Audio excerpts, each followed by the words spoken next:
Hello, this is Karan from Aitronic solutions. आज के session में हम देखने वाले हैं कि डेटा क्लीनिंग कैसे की जाती है, डेटा को कैसे क्लीन किया जाएगा, उसके अंदर कैसे नंबर ऑफ़ रोज़ को चेक करेंगे, किस में डेटा मिसिंग है, कितने ऐसे नंबर ऑफ़ कॉलम्स हैं जिसमें डेटा मिसिंग है, उसकी कैलकुलेट की जाएगी परसेंटेज में, कितने परसेंट कॉलम्स के अंदर वैल्यूज़ मिसिंग है, किस रो में 5 से ज़्यादा वैल्यूज़ मिसिंग हो सकती हैं, तो या इस मिसिंग वैल्यूज़ को कैसे हैंडल करना है, कैसे उसको किसी वैल्यू के साथ रिप्लेस करना है। तो ये सारी की सारी चीज़ें आज के इस सेशन के अंदर हम देखने वाले हैं। स्टार्ट करते हैं अपने मेलबर्न हाउस डेटा के ऊपर। यहाँ से मैं आपको एक डेटा दिखाऊंगा जिस डेटा के ऊपर हम यहाँ पे प्रैक्टिकल इंप्लीमेंटेशन करने वाले हैं। सो ये मेरे पास एक एक्सेल है जिसके अंदर मेलबर्न हाउस डेटा है, जिसके ऊपर यहाँ पे अगर कॉलम्स की बात करें तो यहाँ पे सबब है, एड्रेस है, उसमें कितने नंबर ऑफ़ रूम्स हैं, टाइप क्या है कि वो एक कमर्शियल प्रॉपर्टी है या आपकी एक नॉर्मल प्रॉपर्टी है, उसका प्राइस कितना है। अब अगर प्राइस कॉलम की बात करेंगे, यहाँ पे कुछ वैल्यूज़ हमारे पास मिसिंग है, राइट। अब इन मिसिंग वैल्यूज़ को कैसे हैंडल करना है, कैसे इनको रिप्लेस करना है, कैसे हमें आगे फ्यूचर के लिए यूज़ करना है। क्योंकि अगर इस डेटा को अगर मैं मशीन लर्निंग के लिए लेके चलूँगा, जहाँ पे मेरे को किसी घर का प्राइस प्रेडिक्ट करना होगा, तो वहाँ पे प्राइस कॉलम मेरे लिए बहुत इंपॉर्टेंट है। तो मेरे को अगर किसी घर का प्राइस प्रेडिक्ट करना है तो मेरे पास उसकी सारी वैल्यूज़ होनी चाहिए। अब इन वैल्यूज़ को कैसे हैंडल करना है, मिसिंग वैल्यूज़ को, वो हम यहाँ पे स्टेप बाय स्टेप देखेंगे। उसके बाद है कॉलम मेथड, देन सेलर कौन है, किस डेट की ये प्रॉपर्टी है, डिस्टेंस कितना है सिटी से, पोस्ट कोड कितना है, नंबर ऑफ़ बेडरूम कितने हैं, बाथरूम कितने हैं, कार की स्पेस कितनी है, लैंड साइज़ कितना है, बिल्डिंग एरिया कितना है, ईयर बिल्ट क्या है, उसके बाद काउंसिल एरिया है, उसके बाद लैटीट्यूड है, लॉन्गिट्यूड है, और उसके बाद उसका रीजन नेम क्या है, और वहाँ पे प्रॉपर्टी काउंट क्या है। यहाँ पे आपको दिख जाएगा बहुत सारी वैल्यूज़ यहाँ पे भी मिसिंग है और बहुत सारी वैल्यूज़ यहाँ पे भी मिसिंग है। अब हमें ये काउंट करना हो किस रो में कितनी वैल्यूज़ मिसिंग है या किस कॉलम में कितनी वैल्यूज़ मिसिंग है, उसकी परसेंटेज में देखना हो। ये सारी की सारी चीज़ें हम यहाँ पे देखने वाले हैं practically step by step. Start करते हैं अपने सेशन को। सबसे पहले हमें यहाँ पे अपनी कुछ पैकेजेस को इंपोर्ट करना पड़ेगा, तो इसके लिए मैं सबसे पहले इसको थोड़ा सा जूम इन कर लेता हूँ। इंपोर्ट करने के लिए हम यहाँ पे इंपोर्ट करेंगे numpy एज np। सेकंड जो पैकेज इंपोर्ट करेंगे दैट इज़ पांडास लाइब्रेरी का, जिसके थ्रू हम अपने मिसिंग डेटा को हैंडल करेंगे। तो इंपोर्ट कर लेंगे पांडास एज pd। अगर आपको साथ में डेटा विजुअलाइजेशन करनी है तो आप मैटप्लॉटलिब को इंपोर्ट कर सकते हैं। तो उसके लिए इंपोर्ट matplotlib.pyplot एज plt। तो ये हमने 3 पैकेजेस यहाँ पे इंपोर्ट कर लिए हैं। उसके बाद नेक्स्ट जो स्टेप होगा उसके अंदर हमें यहाँ पे अपनी CSV फाइल को रीड करना है। तो CSV फाइल रीड करने के लिए हम पांडास का .read_CSV फंक्शन को यूज़ करेंगे। तो यहाँ पे मैं लिख देता हूँ read CSV। तो उसके लिए pd.read_CSV, यहाँ पे आपकी एक्सेल का नेम जो भी आपकी CSV फाइल है दैट इज़ melbourne.csv। तो यहाँ पे हमें शो कर जाएगा कि मेरे पास 23,547 रोज़ हैं एंड 21 कॉलम्स हैं। अब ये हमारे पास डेटा आ चुका है जिसमें हमने number of rows and columns सारे चेक कर चुके हैं। तो मैक्सिमम 20 कॉलम्स शो करता है। अगर आप उसको चेंज करना है तो pd.set_options के थ्रू आप सेट कर सकते हैं कि आपको नंबर ऑफ़ कॉलम्स 21 पूरे के पूरे दिखा दे। ये हमारे पास सारे के सारे कॉलम्स आ चुके हैं और हर कॉलम में आपको यहाँ पे क्या क्या वैल्यू है वो दिखा देगा। बाय डिफ़ॉल्ट स्टार्टिंग की 5 रोज़ और लास्ट की 5 रोज़ आपको शो करता है। जिस कॉलम में कोई वैल्यू नहीं है तो उसकी जगह वहाँ पे वो NaN शो कर देता है। NaN का मतलब यही होता है not a number, that means आपकी जो वैल्यू है वो मिसिंग है।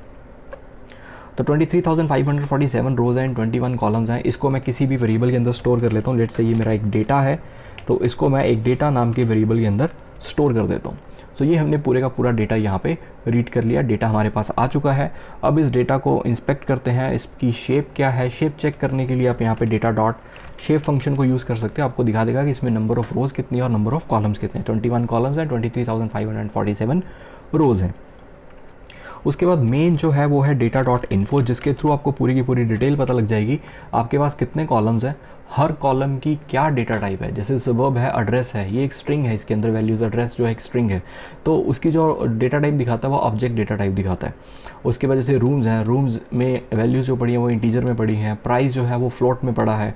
तो आपको हर एक कॉलम की जो डेटा टाइप है वो आपको यहाँ पे शो हो जाएगी और टोटल यहाँ पे दिखा देगा कि 23,547 एंट्रीज़ हैं जो कि स्टार्ट हो रही हैं 0 से लेकर 23,546। और अगर फर्स्ट कॉलम की बात करेंगे उसके अंदर कोई भी वैल्यू मिसिंग नहीं है, 23,547 एंट्रीज़ हैं। अगर प्राइस की बात करेंगे यहाँ पे दिखा रहा है कि इसमें 18,396 एंट्रीज़ हैं आउट ऑफ 23,547। तो हमें ये पता लग जाएगा कि किस कॉलम के अंदर कितनी वैल्यूज़ अवेलेबल हैं और कितनी वैल्यूज़ अवेलेबल नहीं हैं। तो ये सारी की सारी चीज़ें हम यहाँ पे चेक कर सकते हैं। ये हमने देख लिया कि इन्फो के थ्रू हमें सब कुछ पता लग गया कि किस में कितनी वैल्यूज़ अवेलेबल हैं, किस में कितनी वैल्यूज़ अवेलेबल नहीं है। अब लेकिन मैं यहाँ पे काउंट करना चाहता हूँ कि मिसिंग वैल्यूज़ हर कॉलम में कितनी है। तो यहाँ पे मैं लिख देता हूँ that is summing up the missing values, और यहाँ पे लिख देते हैं कॉलम वाइज। तो कॉलम वाइज मैं यहाँ पे चेक करूँगा कि हर कॉलम में कितनी वैल्यूज़ मिसिंग है। अब मिसिंग वैल्यूज़ चेक करने के लिए जो भी वेरिएबल के अंदर आपका डेटा स्टोर है डेटा, अब नल वैल्यू कैसे चेक करेंगे, उसके लिए हम फंक्शन यूज़ करेंगे इज़ नल। तो जैसे इज़ नल फंक्शन को मैं यहाँ पे कॉल करता हूँ, जहाँ जहाँ पे वैल्यू मिसिंग है वहाँ पे वो ट्रू प्रिंट कर देगा, जहाँ पे वैल्यू मिसिंग नहीं है वहाँ पे फॉल्स प्रिंट कर देगा। जैसे प्राइस कॉलम की बात करेंगे तो इसकी जो फर्स्ट वैल्यू है वो मिसिंग है और फोर्थ वैल्यू मिसिंग है। तो हम यहाँ पे एक्सेल के ऊपर जाके चेक करते हैं, प्राइस की फर्स्ट वैल्यू और फोर्थ वैल्यू मिसिंग है, इस वजह से यहाँ पे हमें क्या शो कर रहा है, ट्रू शो कर रहा है। अब हमें क्या करना है, जितनी भी ट्रू वैल्यूज़ हैं उन सभी को क्या कर देना है, हमें सम कर देना है। तो उसके लिए आप आगे जाके सम फंक्शन को अप्लाई कर सकते हो। जैसे सम को आप अप्लाई करोगे आपको सारी की सारी वैल्यूज़ दिखा देगा। जैसे सबब में कोई वैल्यू मिसिंग नहीं है, प्राइस में 5151 वैल्यूज़ मिसिंग है, तो आपको पता चल जाएगा कि किस कॉलम के अंदर कितनी वैल्यूज़ मिसिंग है। बाय डिफ़ॉल्ट ये जो ऑपरेट होता है ये आपका x इज इक्वल टू 0 के अकॉर्डिंग ऑपरेट होता है, जो आपकी कॉलम वाइज आपकी हर एक वैल्यू को सम करेगा। तो ये चीज़ आप लिखो या ना लिखो कोई फ़र्क नहीं पड़ेगा, by default x is equal to 0 ही रहेगा। इनकेस अगर आप इस डेटा को सॉर्ट करना चाहते हैं देन आप लिख सकते हैं सॉर्ट अंडरस्कोर वैल्यूज़।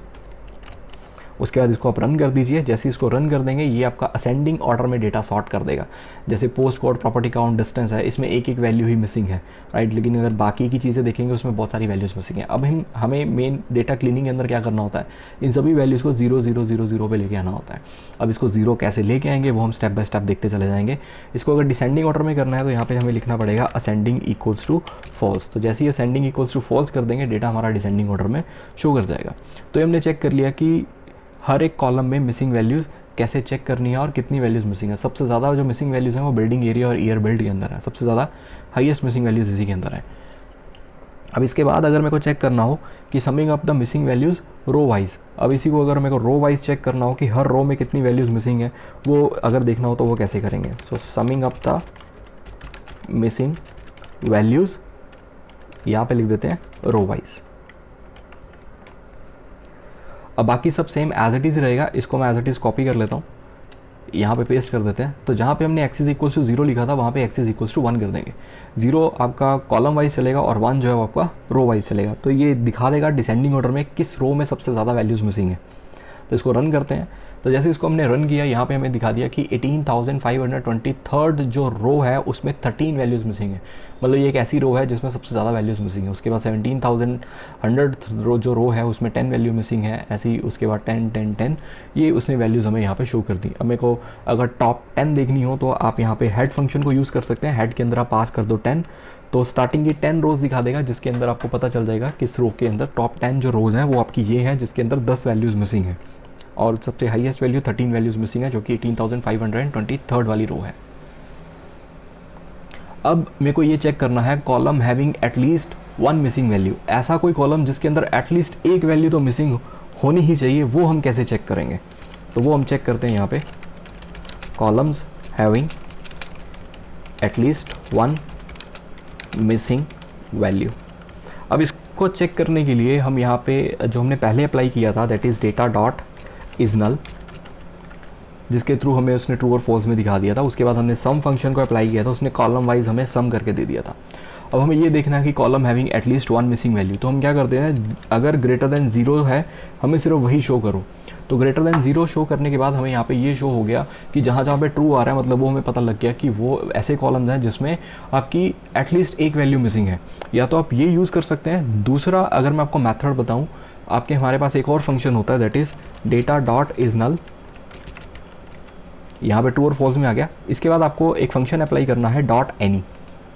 तो जैसे ही यहाँ पे मैं डॉट एनी फंक्शन को अप्लाई करता हूँ तो इसका रिजल्ट और ऊपर जो हमने लिखा है उसका रिजल्ट एकदम सेम आएगा।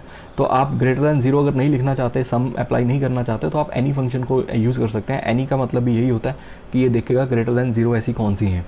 तो इससे आपको ये पता चल जाएगा कि ऐसे कौन से कॉलम्स हैं। अब मेरे को सिर्फ वो कॉलम्स के नेम चाहिए, ऐसे कौन से कॉलम्स हैं, सिर्फ ट्रू वैल्यू चाहिए, तो वो हम कैसे निकालेंगे? तो वो निकालने के लिए इसको मैं किसी वेरिएबल में स्टोर कर लेता हूँ। लेट्स से डी नाम के वेरिएबल के अंदर मैंने इसको यहाँ पे स्टोर कर लिया। अब मेरे को जस्ट सारे के सारे इंडेक्स देखने हैं, तो इंडेक्स चेक करने के लिए मैं डी डॉट इंडेक्स लिखूँगा, तो मेरे को इंडेक्स आ जाएगा। जैसे यहाँ पे सारे कॉलम्स आ जाएंगे क्योंकि ये मेरी इंडेक्स में स्टोर है और ये ट्रू और फॉल्स जो है इसकी वैल्यू है। अगर मैं डी डॉट वैल्यूज़ लिखता हूँ तो मेरे को यहाँ पे वैल्यूज़ मिल जाएंगी। अब वैल्यूज़ को एज अ इंडेक्स पास करूँगा मैं अपने इस एरे के अंदर, तो उसके लिए मैं क्या लिखूँगा यहाँ पे डी डॉट इंडेक्स। अब यहाँ पे अगर मैं 0 लिखता हूँ तो 0 से इंडेक्स आ जाएगा, राइट। अब अगर मैं यहाँ पे ट्रू लिखता हूँ तो यहाँ पे सारी की सारी वैल्यूज़ उसने प्रिंट कर दी। अब अगर मैं ट्रू फॉल्स इस तरह से अगर मैं पास करूँगा तो मेरे को क्या करेगा, सिर्फ और सिर्फ वही कॉलम उठाएगा जहाँ पे ट्रू आ रहा होगा और जहाँ पे फॉल्स आ रहा होगा वहाँ पे वो नहीं प्रिंट करेगा। तो इसके लिए यहाँ पे हम लिखते हैं डी डॉट वैल्यूज़ को एज अ इंडेक्स पास करते हैं, तो जिससे जहाँ जहाँ पे सिर्फ ट्रू आ रहा होगा सिर्फ वो कॉलम्स हमें मिल जाएंगे। मतलब ये वो वाले कॉलम्स हैं, price, distance, post code, bedroom, bathroom, car, longitude, latitude, ये वो वाले कॉलम हैं जिसमें एटलीस्ट एक वैल्यू तो मिसिंग है ही है। तो इस मेथड के थ्रू हम चेक कर सकते हैं कि आपके एक कॉलम्स जो हैं इसमें एटलीस्ट एक वैल्यू मिसिंग है। तो बाय डिफ़ॉल्ट जो एनी ऑपरेटर जो होता है वो आपका वर्क करता है कॉलम के ऊपर। तो by default any operates on the columns. तो यहाँ पे मैं लिख भी देता हूँ, सो बाय डिफ़ॉल्ट जो एनी ऑपरेटर है, एनी ऑपरेट्स ऑन कॉलम्स। तो बाय डिफ़ॉल्ट ये कॉलम के ऊपर आपका वर्क करता है। जैसे मैंने यहाँ पे लिखा था data dot is null dot sum के बाद यहाँ पे एनी लिखते हैं, सम नहीं करेंगे, और बाय डिफ़ॉल्ट ये आपका कॉलम के ऊपर चलता है। दैट मीन्स अगर आप x = 0 लिखोगे तो आपका कॉलम के अकॉर्डिंग में दिखाएगा। अब अगर मेरे को वो रोज़ चाहिए, फाइंड द मिसिंग वैल्यूज़, हमें रो वाइज चेक करनी है अगर जिसमें आपका कोई भी डेटा मिसिंग हो या कोई ऐसी रो हो जिसके अंदर कोई ना कोई वैल्यू मिसिंग हो, राइट। तो उसके लिए हम यहाँ पे एनी को ही यूज़ करेंगे, लेकिन x = 1 कर देंगे। अब हमें वो चाहिए जिसमें एटलीस्ट 1 रो ऐसी हो जिसके अंदर कोई ना कोई एक वैल्यू मिसिंग हो। So find the missing value row wise, if you find any missing data it will return in true और फॉल्स। ट्रू और फॉल्स की फॉर्म में आपको ये रिटर्न करेगा। अब अगर मैं यहाँ पे चेक करूँ data dot is null dot, ये हटा देते हैं, यहाँ पे हम एनी लिखते हैं। एनी के अंदर बाय डिफ़ॉल्ट x = 0 के ऊपर ही ऑपरेट करता है। अगर x = 1 कर देंगे ये बता देगा कि किस रो के अंदर आपके पास वैल्यूज़ मिसिंग है। जैसे फर्स्ट रो है इसके अंदर ट्रू है, मतलब यहाँ पे कोई एक वैल्यू तो मिसिंग है ही है, जैसे प्राइस वाला कॉलम था। ऐसी जो थर्ड रो है उसमें एक भी वैल्यू मिसिंग नहीं है। तो यहाँ से हमें ये पता चल जाएगा कि ऐसी कौन सी रो है जिसके अंदर आपकी वैल्यूज़ जो हैं वो मिसिंग हैं। तो इसमें अगर आपको सिर्फ देखना हो कि ऐसी कितनी नंबर ऑफ़ रोज़ हैं जिसमें एटलीस्ट एक वैल्यू तो मिसिंग है ही है, तो इसको भी हम क्या कर सकते हैं, इसको मैं सेम किसी वेरिएबल के अंदर स्टोर कर लेता हूँ और उसके बाद इसको यहाँ पे सेम एज अ इंडेक्स पास कर देंगे, इसमें भी अपने पूरे डेटा के ऊपर। तो जो इंडेक्स है वो हमें पता है डी डॉट इंडेक्स से हमें पता चल जाएगा। डी डॉट अगर मैं यहाँ पे इंडेक्स देखूँ, ये मेरा इंडेक्स आ जाएगा। इसमें से मेरे को जस्ट वैल्यूज़ चाहिए, तो यहाँ पे मैं पास कर दूँगा डी डॉट वैल्यूज़। जहाँ जहाँ पे ट्रू होगा मेरे को वो रो नंबर दिखा देगा कि रो नंबर 0 है, रो नंबर 1 है, रो नंबर 3 है, जिसमें एटलीस्ट एक ना एक वैल्यू तो मिसिंग है ही है। अब अगर मेरे को पूरे का पूरा डेटा भी चाहिए तो ये हमारा क्या निकल आएगा, ये हमारा एक तरह से इंडेक्स निकल आए कि हमें वो पता लग गया कि ये नंबर ऑफ़ रोज़ हैं जिसके अंदर आपकी वैल्यूज़ मिसिंग है। अगर इसको मैं एज इट इज़ अपने डेटा के अंदर पास कर दूँ, अगर मैं यहाँ पे लिखूँ डेटा डॉट ILOC, रोज़ कौन सी चाहिए, इंडेक्स, और कॉलम्स आपको कौन से चाहिए, सारे के सारे चाहिए। मतलब मेरे को सिर्फ वही वाली रोज़ दो जो ये वाली रोज़ आपको यहाँ पे प्रोवाइड की जा रही हैं। तो जिससे मेरे को ओवरऑल डेटा पता चल जाएगा 17,351 रोज़ ऐसी हैं जिसमें एटलीस्ट एक वैल्यू तो मिसिंग है ही है। तो मतलब इतनी नंबर ऑफ़ रोज़ हैं जिसमें एटलीस्ट एक वैल्यू मिसिंग है। अब ये वो वाला डेटा है जिसमें कोई ना कोई एक वैल्यू तो मिसिंग होगी ही होगी। जैसे आपको यहाँ पे NaN दिख रहा है, यहाँ पे NaN दिख रहा है, यहाँ पे है, यहाँ पे है, यहाँ पे है, मतलब हर एक रो में आपको NaN वैल्यू मिलेगी ही मिलेगी, राइट। तो कोई ऐसी रो नहीं होगी जिसमें कोई भी वैल्यू जो है वो मिसिंग ना हो। अब नेक्स्ट चेक करते हैं columns having all missing value. अब हमें देखना है कि कोई ऐसा कॉलम जिसमें सारी की सारी वैल्यूज़ मिसिंग हो। तो यहाँ पे लिख देते हैं columns having all missing values. अब हमें ये चेक करना है कि ऐसा कोई कॉलम जिसके अंदर सारी की सारी वैल्यूज़ मिसिंग हो। उसके लिए हम लिखेंगे डेटा डॉट इज़ नल यहाँ पे, और उसके बाद हम क्या कर देंगे डॉट ऑल। तो ऑल से हमें पता चल जाएगा कि जिसके अंदर सारी की सारी वैल्यूज़ मिसिंग हो। सो बाय डिफ़ॉल्ट जो ऑल है ये भी ऑपरेट करता है कॉलम के ऊपर। दैट मीन्स आप यहाँ पे लिख सकते हैं एक्स इज इक्वल टू 0, ये ऑप्शनल, लिखो या ना लिखो कोई फ़र्क नहीं पड़ेगा। तो यहाँ पे एक भी वैल्यू ट्रू नहीं है, मतलब कोई भी एक भी ऐसा कॉलम नहीं है जिसकी सारी वैल्यूज़ मिसिंग हो। तो ये हमने चेक कर लिया। ऐसे ही हमें ये देखना है रोज़ हैविंग ऑल मिसिंग वैल्यूज़, क्या कोई ऐसी रो है जिसकी सारी की सारी वैल्यूज़ मिसिंग हो। तो रोज़ हैविंग ऑल मिसिंग वैल्यूज़, अब हमें ये चेक करना है कि ऐसी कोई रो जिसकी सारी की सारी वैल्यूज़ मिसिंग हो। सो डेटा डॉट इज़ नल, और रो वाइज सम करने के लिए हम यहाँ पे ऑल फंक्शन को यूज़ कर लेते हैं और x इज़ इक्वल्स टू 1 के क्रॉस चेक कर लेंगे। तो यहाँ पे ट्रू और फॉल्स की फॉर्म में आ जाएगा, लेकिन अब पता नहीं चलेगा कितनी रोज़ हैं कि जिसकी सारी वैल्यूज़ मिसिंग हो। तो हमें ट्रू वैल्यू को क्या कर देते हैं, सम कर देते हैं। तो यहाँ पे हम सम को अप्लाई कर देंगे। तो जैसे ही सम करेंगे ये जितनी ट्रू वैल्यूज़ हैं उसको ऐड कर देगा। तो यहाँ पे दिखा रहा है 0, मतलब कोई भी एक सिंगल रो ऐसी नहीं है जिसकी सारी की सारी वैल्यूज़ जो है वो मिसिंग हो। तो ये हमने चेक कर लिया कि कैसे हम देख सकते हैं कि कोई ऐसी रो जिसकी सारी वैल्यूज़ मिसिंग हो। या इसको दूसरा मेथड है चेक करने के लिए कि आप सेम वही data dot is null dot sum कर सकते हैं, और यहाँ पे x इज़ इक्वल्स टू 1 के क्रॉस। तो यहाँ पे ये आ जाएगा कि इसमें 3 वैल्यूज़ मिसिंग है, इसमें 2 वैल्यूज़ मिसिंग है, इसमें 3 वैल्यू, टोटल हमारे पास कॉलम कितने थे 21। तो यहाँ पे इक्वल टू 21 कर दो। तो कोई ऐसी रो जिसमें 21 की 21 वैल्यूज़ मिसिंग हो तो वो आपका ट्रू और फॉल्स में दिखा देगा। तो बाय डिफ़ॉल्ट ऑल और ये अगर आप इस तरह से करना चाहते हैं तो दोनों में से सेम मेथड है, कोई भी अगर आपको अच्छा लगता है वो आप यूज़ कर सकते हैं। अब हम चेक करेंगे कि missing values column wise check करेंगे, लेकिन साथ में परसेंटेज में शो करेंगे कि किस कॉलम में कितने % वैल्यूज़ जो है वो मिसिंग है। तो उसको करने के लिए यहाँ पे मैं लिखता हूँ summing up the missing values. अब इसको हमें चेक करना है कॉलम वाइज।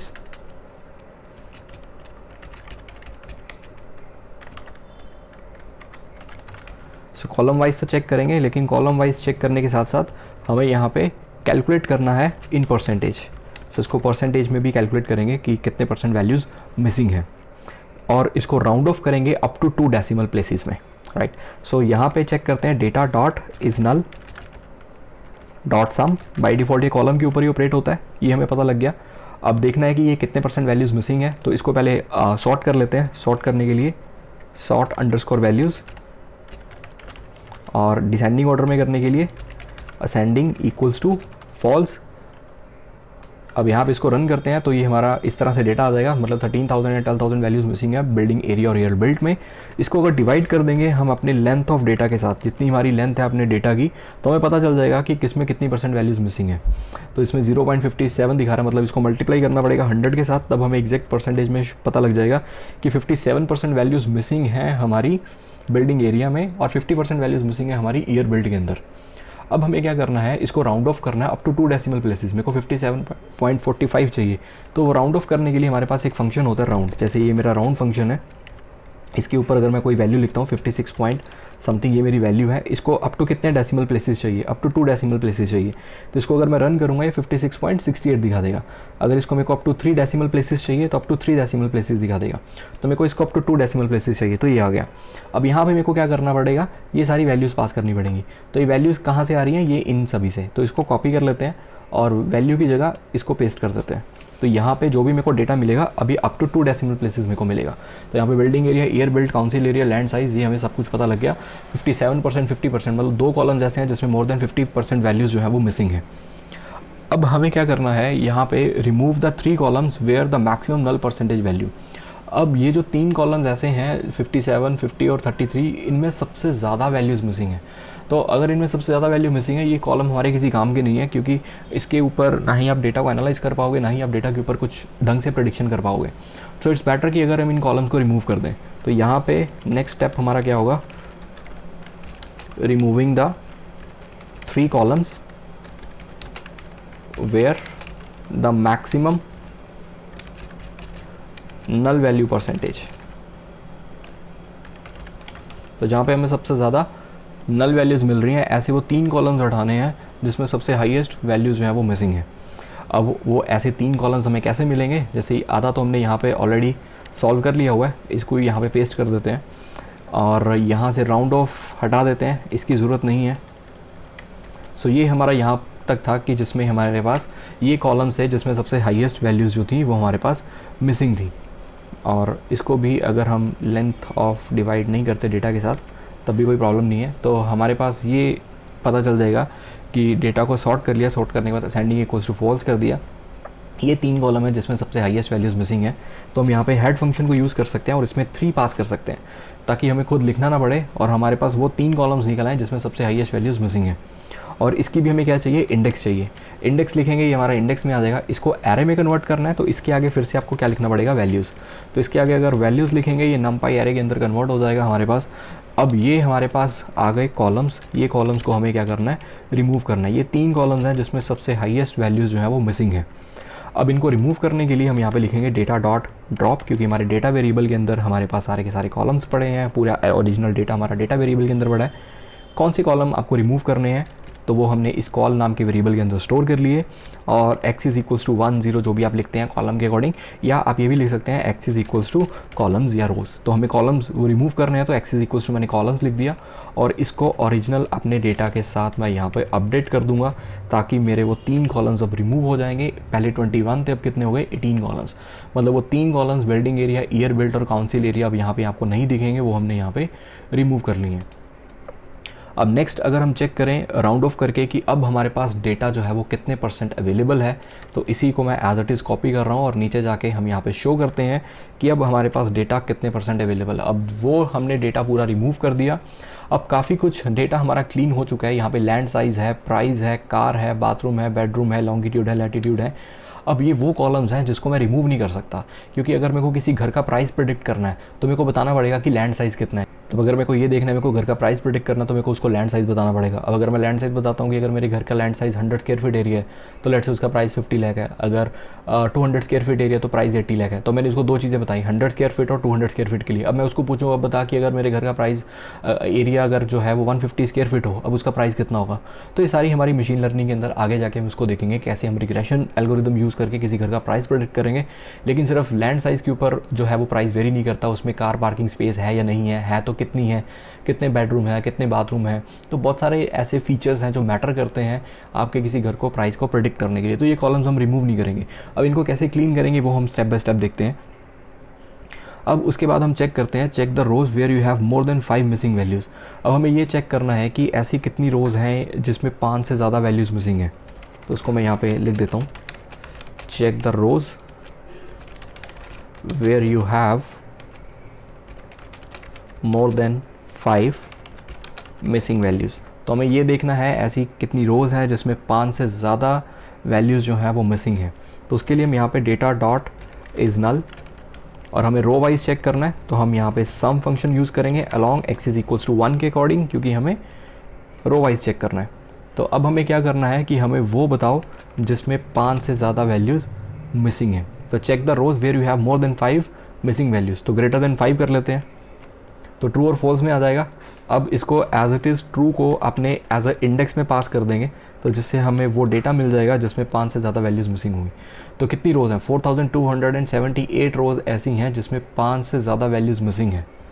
अब ये रोज़ भी हमारे किसी काम की नहीं है, या अगर हमें परसेंटेज में चेक करना हो कितने % रोज़ ऐसी हैं जिसमें 5 से ज़्यादा वैल्यूज़ मिसिंग है, तो आप इसको डिवाइड कर सकते हैं अपने लेंथ ऑफ ओरिजिनल डेटा के साथ। जैसे ये हमारा डेटा हो गया, इसको अगर मैं डिवाइड कर दूं अपने लेंथ ऑफ डेटा के साथ, सबसे पहले तो हमें उसकी लेंथ कैलकुलेट करनी पड़ेगी। तो इसकी भी लेंथ कैलकुलेट करने के लिए इसको भी लेंथ फंक्शन में पास कर देते हैं। तो इसकी जितनी लेंथ आ रही है और ओरिजिनल डेटा की जो लेंथ है, इसको अगर इसके साथ डिवाइड कर दे और मल्टीप्लाई कर दे 100 के साथ, तो हमें पता चल जाएगा 18% रोज़ ऐसी हैं जिसमें 5 से ज़्यादा वैल्यूज़ जो है वो मिसिंग है। तो इस मेथड से हम चेक कर सकते हैं ऐसी कितनी रोज़ हैं जिसमें 5 से ज़्यादा वैल्यूज़ मिसिंग है। तो 18% रोज़ ऐसी हैं। अब हम क्या करते हैं कि जिसमें पूरी रोज़ में इतनी सारी वैल्यूज़ मिसिंग है तो वो रोज़ भी हमारे किसी काम की नहीं है। तो हम क्या करते हैं, सिर्फ वही रोज़ रख लेते हैं जिसमें 5 या 5 से वैल्यूज़ कम है। तो उसके लिए अब हम यहाँ पे लिखते हैं retaining the rows having less than और इक्वल्स टू 5 NaNs। तो अब हम सिर्फ वही रोज़ रिटेन करेंगे जिसमें 5 या 5 से कम वैल्यूज़ हैं। तो उसको चेक करने के लिए बहुत ही इजी मेथड है। अगेन हम चेक कर लेंगे data dot is null then dot sum x is equals to 1 के क्रॉस, क्योंकि हमें अब वो रोज़ कौन सी चाहिए जिसमें 5 या 5 से वैल्यूज़ कम है, तो हम लेस देन और इक्वल टू 5 रख लेते हैं, तो हमें ट्रू और फॉल्स में पता चल जाएगा। मतलब फर्स्ट रो भी ट्रू है, सेकंड भी ट्रू है, मतलब फर्स्ट की 5 और लास्ट की 5 ऐसी रो हैं जिसमें 5 से कम वैल्यूज़ मिसिंग है। तो इसको एज इट इज़ अपने ओरिजिनल डेटा के ऊपर एज अ इंडेक्स पास कर देंगे ताकि हमें एग्जैक्ट वैल्यू पता चल जाएगी। 19,269 रोज़ ऐसी हैं जिसमें 5 या 5 से वैल्यूज़ जो है वो कम है। अब इसको हमें एज इट इज़ रिटेन कर लेना है अपने ओरिजिनल डेटा के अंदर। हमने अपने और डेटा को अपडेट कर दिया। अब हमारे इस डेटा नाम के वेरिएबल के अंदर 19,269 रोज़ हैं और 18 कॉलम्स हैं, तो हमने वो रोज़ जो है वो रिमूव कर दी हैं जिसमें 5 से ज़्यादा वैल्यूज़ मिसिंग हैं। अब फिर से हम क्या करते हैं, फिर से चेक करते हैं कि कितने % डेटा अब हमारे पास स्टिल अवेलेबल है। तो इसको मैं यहाँ से कॉपी कर रहा हूँ, यहाँ से फिर से चेक करते हैं कितना % डेटा क्लीन हो चुका है, जो रोज़ हमने रिमूव कर दी जिसमें 5 से ज़्यादा वैल्यूज़ मिसिंग थी। अब अगर आप यहाँ पे चेक करो, ऑलमोस्ट डेटा हमारा क्लीन हो चुका है। प्राइस कॉलम और लैंड साइज़ ये 2 कॉलम बचे हैं जिसमें काफ़ी ज़्यादा वैल्यूज़ अभी भी मिसिंग है, क्योंकि हो सकता है कि प्राइस कॉलम की जो वैल्यूज़ मिसिंग है और वो वाली जो रोज़ हैं उसमें और भी काफ़ी सारी वैल्यूज़ मिसिंग हों। तो अब इस डेटा को कैसे क्लीन करेंगे वो हम चेक करते हैं। अब हम क्या करते हैं, जैसे प्राइस कॉलम बचा और लैंड साइज़ बचा, ये 2 कॉलम्स ऐसे हैं जिसमें सबसे हाईएस्ट वैल्यू मिसिंग है। प्राइस को हम छोड़ नहीं सकते क्योंकि हमें वो प्रेडिक्ट करना है, वो हमारा एक वेरिएबल है जिसको हमें आगे फ्यूचर मशीन लर्निंग के लिए यूज़ करना है। तो हम क्या करेंगे, यहाँ पे जो प्राइस कॉलम है इसकी वो रोज़ रिमूव कर देते हैं। मतलब जहाँ पे प्राइस कॉलम की वैल्यू मिसिंग है, जैसे ये प्राइस कॉलम की वैल्यू मिसिंग है तो ये वाली पूरी रो रिमूव कर देते हैं। यहाँ पे वैल्यू मिसिंग है, ये पूरी रो रिमूव कर देते हैं। ये तीनों रो रिमूव कर देते हैं, ऐसे ये 2 रो रिमूव कर देते हैं। मतलब सिर्फ वही डेटा रखेंगे जहाँ पे प्राइस का डेटा अवेलेबल है। तो जहाँ पे प्राइस का डेटा अवेलेबल नहीं है वो हम रिमूव कर देते हैं। तो अब उसको कैसे करेंगे वो हम यहाँ पे चेक करते हैं। तो हमें कॉलम कौन सा चाहिए, डेटा डॉट प्राइस। तो यहाँ से हमने प्राइस वाला कॉलम निकाल लिया। तो इसके आगे हम निकालेंगे नॉट नल। तो हमें वो बताओ जहाँ पे वैल्यूज़ मिसिंग नहीं है, तो ट्रू और फॉल्स में बता देगा। तो इसको आपने क्या कर लेना है, अपने ओरिजिनल डेटा के अंदर एज अ इंडेक्स पास कर दोगे तो वो ट्रू वाले इंडेक्स आपके सारे आ जाएंगे। तो मतलब ये वाला डेटा जो है, मतलब 15,000 रोज़ ऐसी हैं जिसमें प्राइस के अंदर एक भी वैल्यू मिसिंग नहीं होगी। अब अगर आप प्राइस कॉलम चेक करोगे यहाँ पे आपको एक भी NaN वैल्यू नहीं मिलेगी, राइट। तो ये हमने चेक कर लिया कि प्राइस में ऐसा कौन सा मेथड है जिसके थ्रू हम यहाँ पे अपने डेटा को रिटेन कर सकते हैं। या तो एक ये मेथड है या आप एक numpy मेथड यूज़ कर सकते हो। अगर आप अनदर मेथड में यहाँ पे लिख देता हूँ, अभी जस्ट हमने चेक किया, इसको अपडेट नहीं किया। दूसरा मेथड होता है कि जैसे हमारा डेटा ऑफ, यहाँ पे हम लिख सकते हैं not of np dot is NaN। Is NaN check करता है क्या वो वैल्यू आपकी मिसिंग है या नहीं है। इज़ NaN आपको किसके ऊपर चेक करना है, डेटा ऑफ प्राइस के ऊपर, राइट। तो आगे मैंने इसका नोट लगा दिया ताकि वो वैल्यूज़ मिल जाएं जहाँ पे वैल्यू मिसिंग नहीं है। तो सेम 15,086 रोज़ ऐसी हैं जिसमें वैल्यूज़ मिसिंग नहीं है। अब हम क्या करते हैं, अपने डेटा को रिटेन करते हैं जहाँ पे हमें इसको अपडेट करना है। जो हमने ऊपर लिखा था इसी को मैं कॉपी कर लेता हूँ और यहाँ पे अपडेट कर देता हूँ 4 रोज़ के लिए। तो इसको हम अपडेट कर देते हैं अपने ओरिजिनल डेटा के ऊपर।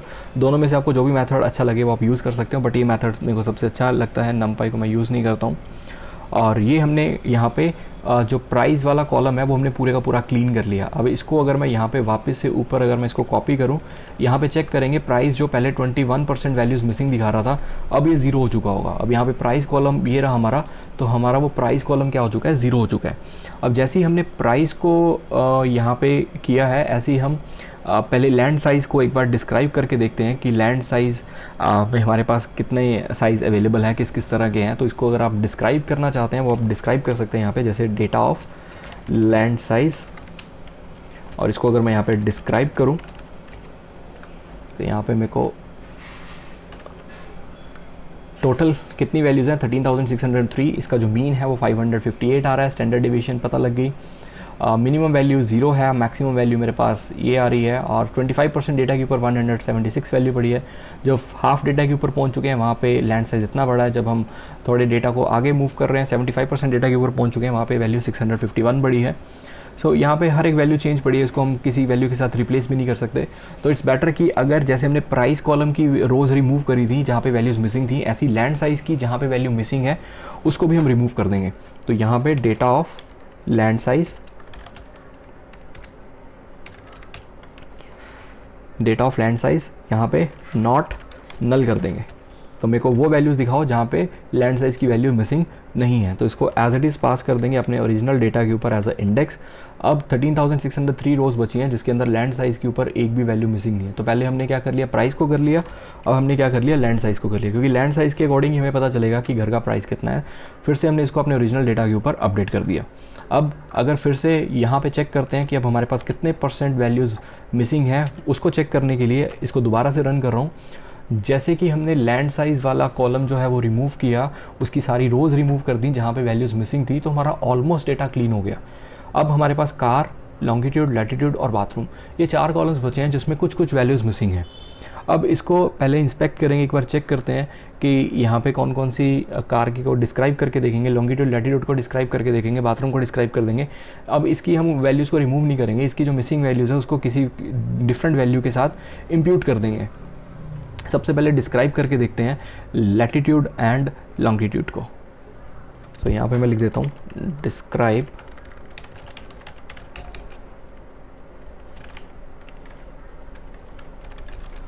latitude and longitude, and later we can impute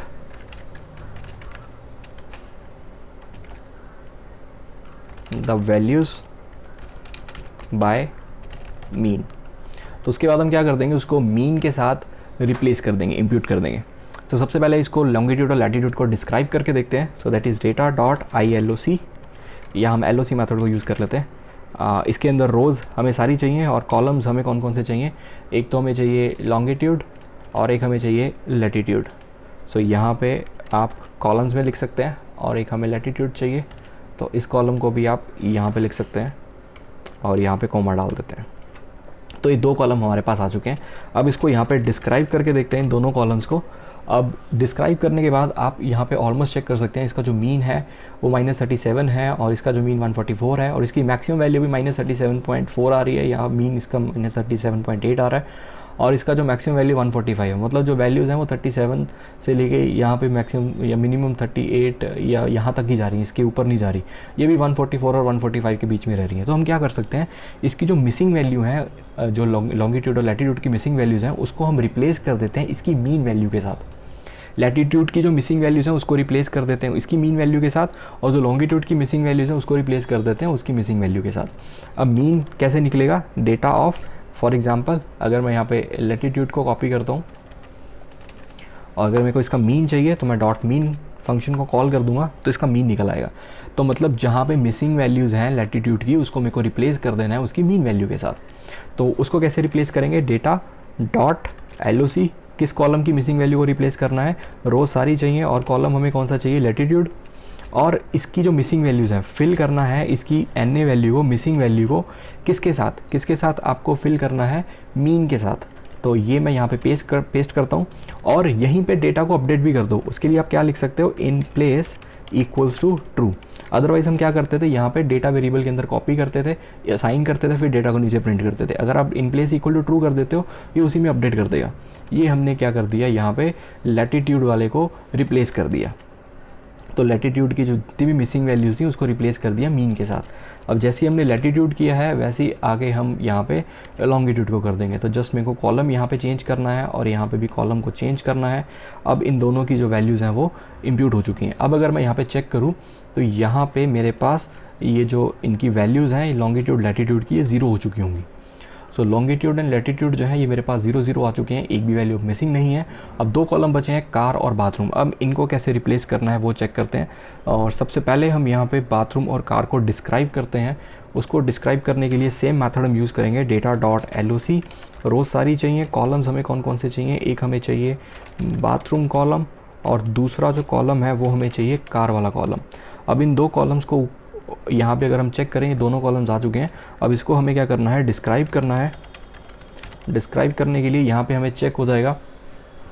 अब मिनिमम वैल्यू बाथरूम की 0 है, कार भी 0 है, 25% पे वैल्यू 1 पड़ी है, 50% पे वैल्यू 1 पड़ी है, 75% वैल्यू 2 पड़ी है, मैक्सिमम 8 है और उधर मेरे पास 10 है। तो मतलब ऑलमोस्ट अगर हम देखा जाए तो बाथरूम और कार के अंदर वैल्यूज़ 1 और 2 हैं। मतलब ऑलमोस्ट डेटा के ऊपर हो सकता है कि हमारे पास जो वैल्यू है वो 1 और 2 के बीच में हो। और इवन अगर मीन भी चेक करें 1.5 और 1.6 है, या तो 1 है या तो 2 है, जो मैक्सिमम वैल्यूज़ हमारे पास अवेलेबल है। अब हम ये कर सकते हैं कि बाथरूम और कार की मिसिंग वैल्यूज़ जितनी भी हैं उसको रिप्लेस कर सकते हैं 1 के साथ या 2 के साथ। अब वो हमें चेक करना है, वो हम काउंट करके देख लेते हैं कि सबसे ज़्यादा वैल्यूज़ हमें कौन सी मिल रही हैं। तो 2 मेथड हैं काउंट करने के लिए, या तो मैं पहले कार को काउंट करके दिखाता हूँ, data dot group by car को मेरे को ग्रुप बाय कर दिया, जितनी भी कार 1 2 3 4 5 6 ये एक डिफरेंट कैटेगरी में स्टोर हो चुकी हैं, और इसके अकॉर्डिंग कार को ही मेरे को काउंट करके दिखा दो। तो ग्रुप बाय काउंट के बाद मेरे को कार को ही वापस से काउंट करना है, और इसको सॉर्ट कर लेते हैं, sort underscore values ascending equals to false. तो यहाँ से हमें ये पता चल जाएगा सबसे हाईएस्ट जो है वो मेरे पास 2 अवेलेबल है, मतलब 5606 वैल्यूज़ हैं जहाँ पे मेरे पास 2 कार पार्किंग की स्पेस है। तो मतलब सबसे ज़्यादा वैल्यूज़ मेरे पास कौन सी मिल रही है, 2। तो हम क्या कर सकते हैं, इसको रिप्लेस कर सकते हैं 2 के साथ, राइट। तो ये एक मेथड हो गया। ये दूसरा है कि आप अपना कार वाला कॉलम सेलेक्ट करो, डेटा ऑफ कार, उसके बाद आप इसको कन्वर्ट कर दो कैटेगरी डेटा टाइप के अंदर। तो यहाँ पे जैसे ही इसको मैं कैटेगरी डेटा टाइप के अंदर कन्वर्ट कर रहा हूँ, एज टाइप फंक्शन यूज़ होता है किसी की डेटा टाइप चेंज करनी हो, और उसके बाद उसको कैटेगरी में कन्वर्ट करने के बाद इसकी जितनी वैल्यू हैं उसको आप काउंट कर लो। तो यहाँ पे सेम आपको सेम यही मेथड मिल जाएगा जो आपने ऊपर ये मेथड लगाया, और इसका दूसरा अल्टरनेटिव मेथड है ये। तो दोनों में से कोई मेथड यूज़ कर सकते हो काउंट करने के लिए किसी भी चीज़ को कि उसमें कितनी वैल्यूज़ हैं। अब हम क्या कर सकते हैं, यहाँ पे डेटा डॉट LOC रोज़ सारी, और कॉलम कौन सा है मेरे पास, कार वाले कॉलम की जो मिसिंग वैल्यूज़ हैं फिल NA, इसकी जो मिसिंग वैल्यूज़ हैं उसको आप 2 के साथ रिप्लेस कर दो और in place equal to true कर दो, ताकि वहीं पे अपडेट हो जाए। तो ये हमें पता लग गया कि अब हमारे पास यहाँ पे जो कार वाला कॉलम है वो पूरे का पूरा क्लीन हो चुका होगा। अब इसको अगर मैं यहाँ पे कॉपी करूँ और यहाँ पे अगर मैं इसको रन करूँ, तो यहाँ से कार वाला कॉलम जो है ये हमारे पास बिल्कुल 0 हो चुका है। अब मेरे पास बचा है बाथरूम वाला कॉलम। अब सेम इसको भी सेम इसी मेथड से चेक कर लेंगे जैसे हमने यहाँ पे अभी इसको चेक किया है। तो जस्ट मैं सेम इसको कॉपी कर लेता हूँ एंड यहाँ पे कार की जगह बाथरूम कर देते हैं। सो बाथरूम के अंदर जो मैक्सिमम वैल्यूज़ हैं वो मेरे पास है 7517, जो कि वैल्यू 1 है। तो मतलब ऑलमोस्ट मेरे पास वो घर है जिसमें एक ही बाथरूम है। तो अब हम क्या कर सकते हैं कि इसकी जो मिसिंग वैल्यूज़ हैं उसको रिप्लेस कर सकते हैं 1 के साथ। So same as it is car की जगह कन्वर्ट कर देंगे, यहाँ पे चेंज कर देंगे बाथरूम को, और फिल NA क्या कर देंगे 1। तो जहाँ पे बाथरूम की कोई भी वैल्यू मिसिंग है उसको आपने रिप्लेस कर देना है 1 के साथ।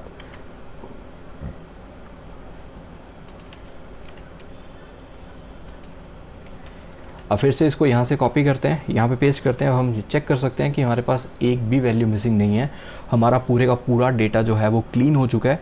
अब मेरे को चेक करना हो कि कितने % डेटा मेरे पास अवेलेबल है। अगर मैं लेंथ चेक करूँ अपने डेटा की, अब मेरे पास 13,603 रोज़ बची हैं, आउट ऑफ कितनी, तो वो हमें एक बार ऊपर जाके चेक कर लेते हैं। स्टार्टिंग में हमारे पास कितनी नंबर ऑफ़ रोज़ अवेलेबल थी, 23,547।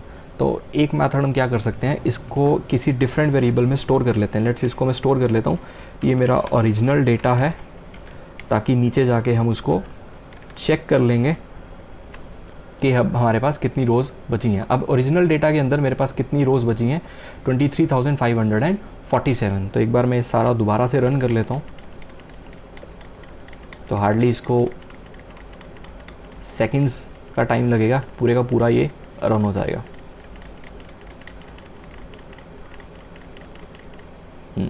अब इसको हम डिवाइड करते हैं अपनी लेंथ ऑफ ओरिजिनल डेटा के साथ। अब हमें पता लग जाएगा कि हमारे पास कितने % डेटा अवेलेबल है। 57% डेटा स्टिल अभी भी हमारे पास है, बाकी का डेटा हमने रिमूव कर दिया, राइट। वो पूरे का पूरा क्लीन हो चुका है। अब ये आपका डेटा आपके पास बन चुका है। अब इस क्लीन डेटा को आप एक्सेल में स्टोर कर सकते हैं।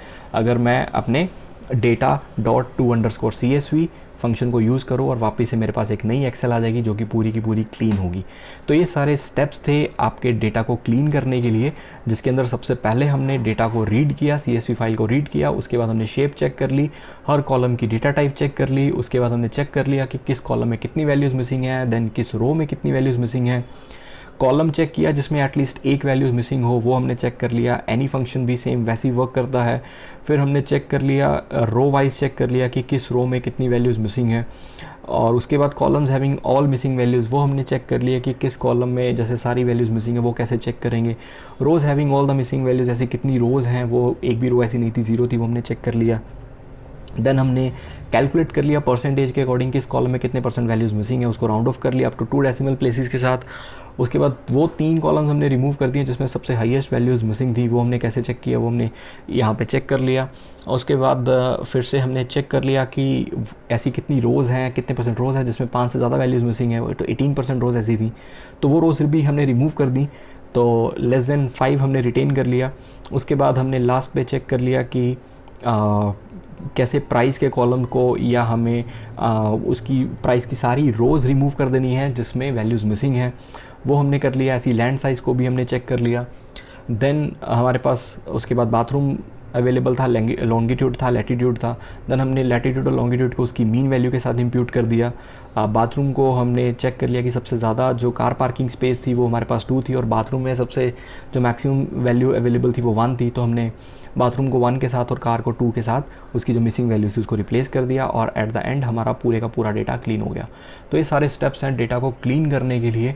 होप आपको ये क्लियर हो गया होगा। इसकी नेक्स्ट की जो वीडियो होगी उसके अंदर मैं आपको बताऊंगा कि एक आपको असाइनमेंट दी जाएगी जिसके अंदर मैं वहाँ पे मूवीज़ का डेटा सेट लूँगा जिसके अंदर हम ऐसी डेटा को क्लीन भी करेंगे और डेटा को क्लीन करने के बाद उसके ऊपर डेटा एनालिसिस को भी मैं वहाँ पे आपको कवर करके दिखाऊंगा कि उस डेटा को कैसे एनालाइज किया जाता है। Thank you so much, hope you like the session.